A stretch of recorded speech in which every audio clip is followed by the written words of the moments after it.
Rempli d'espoir et le regard tourné vers l'avenir, essayant de mettre l'année 2020 un peu derrière nous. Tous ont cru que 2021 se rapprocherait un peu plus du retour à la vie normale. On annonce aujourd'hui une série de mesures pour 28 jours. Tous les bars, casinos, restaurants vont être fermés. Ça veut dire que les restaurants vont pouvoir continuer à faire des livraisons. Avec nous pour en parler, François Munier. Je vous annonce que les mesures qu'on a mises en place dans les zones rouges au début du mois d'octobre, on va les prolonger pour 4 semaines, donc jusqu'au 23 novembre. Mon invité François Munier de l'Association des restaurateurs du Québec.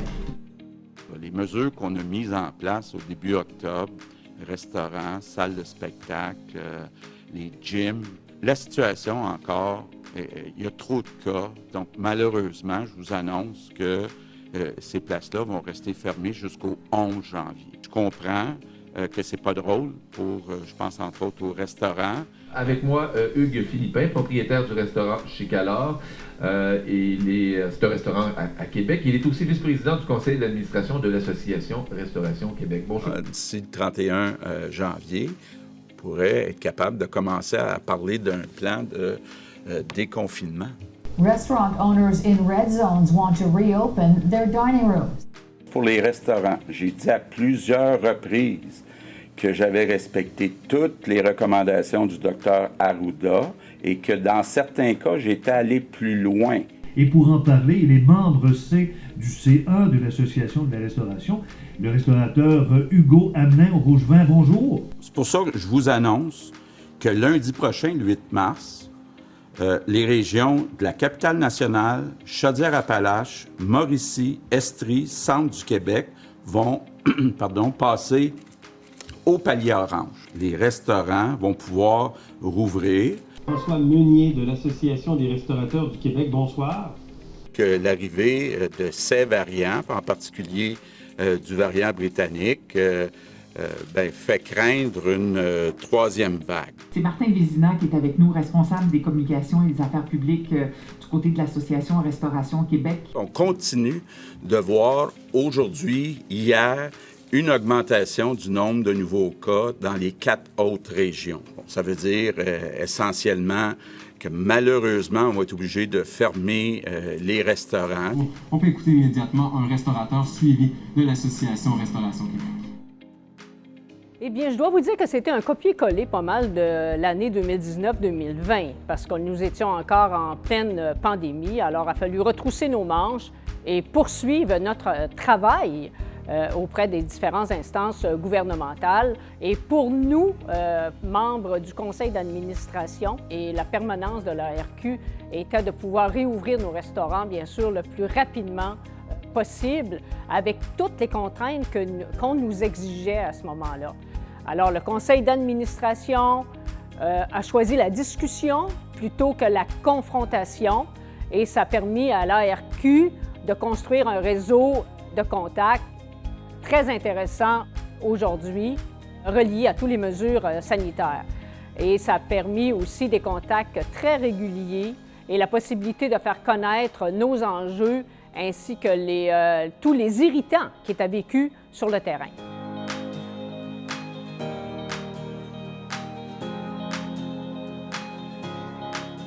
Concernant les dossiers touchant la COVID-19, les nombreux contacts et échanges avec tous les paliers de gouvernement, tant au municipal, au provincial, ainsi qu'au fédéral, ont été au cœur des actions de l'ARQ. Que ce soit pour les mesures sanitaires, les normes du travail, les programmes d'aide financière et bien d'autres.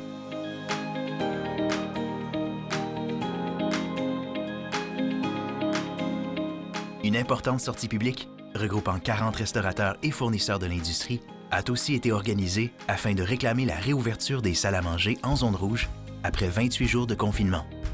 De nombreuses entrevues médias ont d'ailleurs été données à ce sujet, où les acteurs concernés demandaient aussi de la prévisibilité aux autorités gouvernementales. 2 campagnes ont également été lancées. La première, en décembre, intitulée « Un bon resto en cadeau ».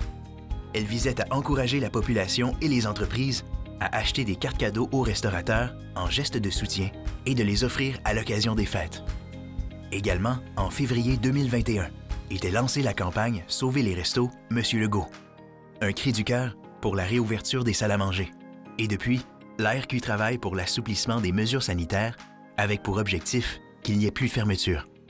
Le tout toujours accompagné d'une aide financière appropriée.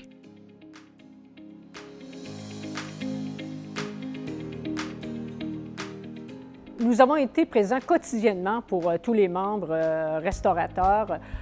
Vous avez reçu, ça, je pense que vous allez en convenir avec moi, de façon quotidienne, hein, de l'information, soit à travers les bulletins, les infolettres, tous nos réseaux sociaux, Facebook, Twitter, et puis notre site Internet avec la section COVID-19 qui vous informait de façon quotidienne, régulière, sur toutes les mesures qu'il y avait à mettre en place.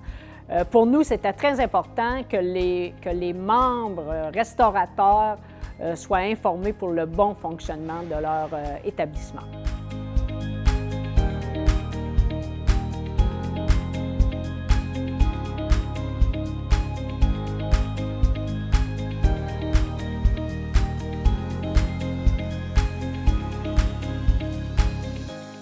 De nombreux dossiers d'intérêt externe à la pandémie ont aussi continué d'avancer et de nécessiter des interventions de l'ARQ.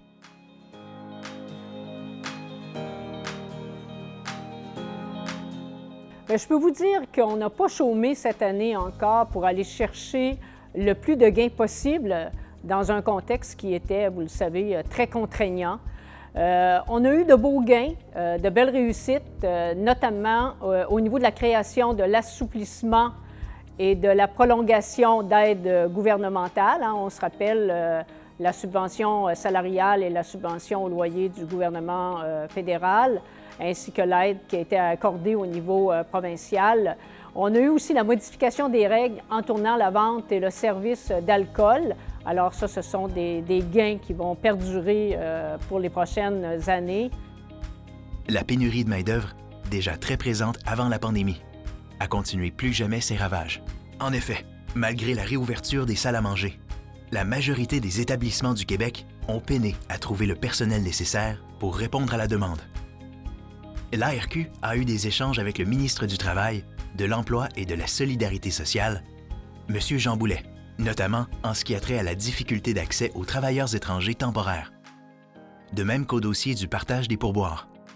En effet, dû à des données non représentatives de la disponibilité réelle des travailleurs, les postes de directeur de la restauration, chef et cuisinier ont été retirés en février 2021 de la liste des métiers admissibles au traitement simplifié dans le programme de travailleurs étrangers temporaires. L'ARQ a rapidement initié la création d'une étude pour contester les données du ministère du Travail, de l'Emploi et de la Solidarité sociale afin de ramener ces métiers sur cette liste. Dans le dossier de la consigne, l'association continue ses représentations pour la création d'un système desservant directement les établissements. Il serait impossible, dans le contexte de pénurie de main-d'œuvre que l'industrie connaît, de mobiliser un employé pour aller faire les retours dans un point de dépôt.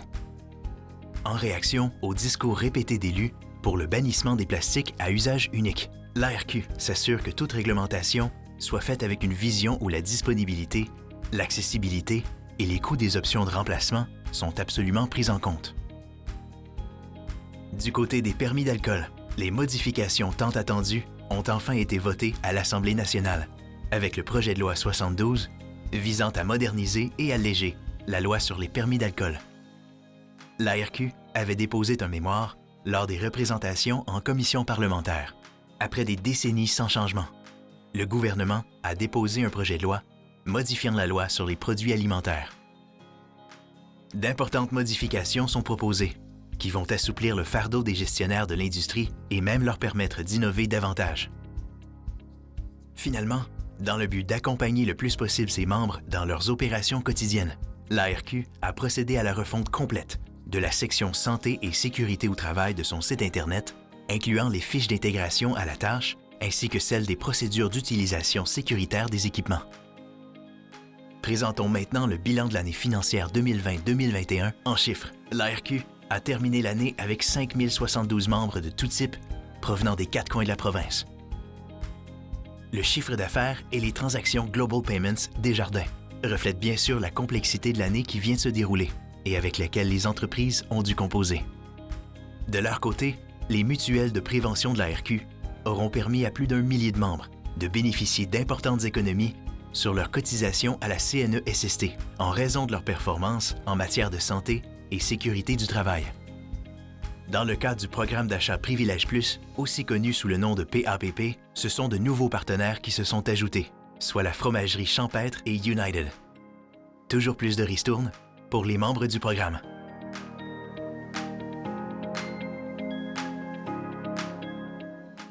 En plus des partenaires du PAPP, l'ARQ peut compter sur la participation de dizaines d'autres, offrant rabais et services à ses membres.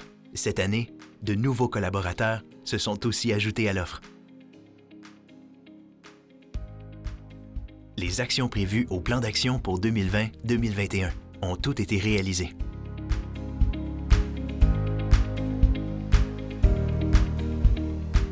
La Fondation ARQ, bien qu'ayant dû ralentir ses activités durant l'année financière 2020-2021, a tout de même pu remplir sa mission d'encourager la relève en restauration.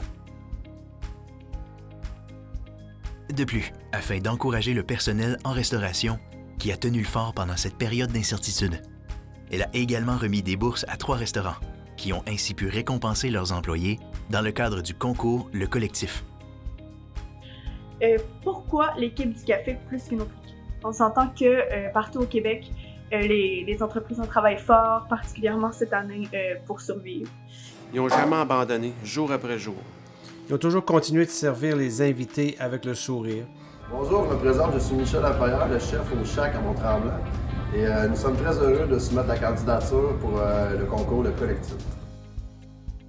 La Fondation tient également à remercier, en plus de ses partenaires habituels, différents acteurs qui ont ajouté leur grain de sel à son succès, soit les aliments ATG et Sanimax. Moi, je dirais pour tous mes amis de la restauration de partout au Québec, on vient de vivre 2 années extrêmement difficiles. Moi, je peux vous avouer qu'en tant que présidente du conseil d'administration pour ces 2 dernières années-là, je ne m'attendais jamais à avoir un mandat aussi difficile que celui que nous venons de vivre. Mais encore une fois, on a fait preuve d'innovation, d'adaptation. On a mis de nouvelles façons aussi de travailler dans nos établissements. Je termine mon mandat en tant que présidente du conseil d'administration, fière des réalisations que nous avons accomplies, fière de la permanence que nous avons au sein de l'association Restauration Québec. Je salue le courage de tous les restaurateurs et restauratrices, contente d'avoir vu la plupart d'entre nous appliquer les règles, les mesures de sécurité, les prendre au sérieux pour protéger nos employés, se protéger nous-mêmes, protéger nos clients. Je remercie une fois de plus tous mes collègues du conseil d'administration. Je crois qu'ensemble, il est vrai, on a fait une vraie différence. Merci. L'Association Restauration Québec, la restauration sous toutes ses formes.